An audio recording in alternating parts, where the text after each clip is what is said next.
Understanding, it wasn't up to par, unraveling English phrases. Hello and welcome, everyone. Today, we're diving into the fascinating world of English phrases, focusing on one you might have come across. It wasn't up to par. This phrase is a gem in the English language, offering rich insights into how expressions can encapsulate precise feelings or judgments. So, whether you're an English language learner looking to expand your vocabulary or just curious about English idioms, you're in the right place. At first glance, this phrase might puzzle you.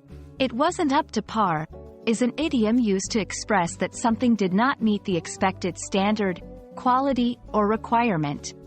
The term par originally comes from the world of sports, particularly golf, where it refers to the number of strokes a skilled player is expected to make to complete a hole or course.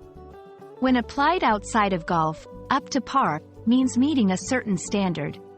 So, when something is not up to par, it simply doesn't hit the mark of what was anticipated. To grasp this phrase better, let's look at it in action. In the workplace, the report you submitted wasn't up to par with our usual standards. Could you revise it, please? In education, I studied hard, but my test scores weren't up to par with my expectations. In services and products, the service at that restaurant wasn't up to par. I doubt we'll go back. These examples showcase how the phrase can be used in various contexts to convey disappointment or a failure to meet expectations. Understanding and using phrases like, "it wasn't up to par," can enrich your English communication, allowing you to convey nuanced thoughts and feelings. It's particularly useful in formal and informal critiques, where you need to express that something was lacking or didn't meet a set standard without being overly harsh. While this phrase is invaluable, it's essential to use it appropriately. Here are a few tips. Be constructive.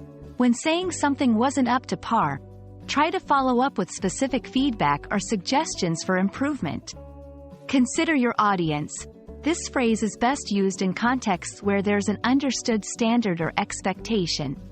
Tone matters. Your tone of voice can greatly affect how your message is received. Aim for a tone that's helpful rather than critical. And there you have it, a closer look at the phrase, "it wasn't up to par." We hope this exploration has not only expanded your English vocabulary but also given you insight into the nuances of English expressions. Remember, mastering these phrases can add depth and precision to your communication, making your English richer and more expressive.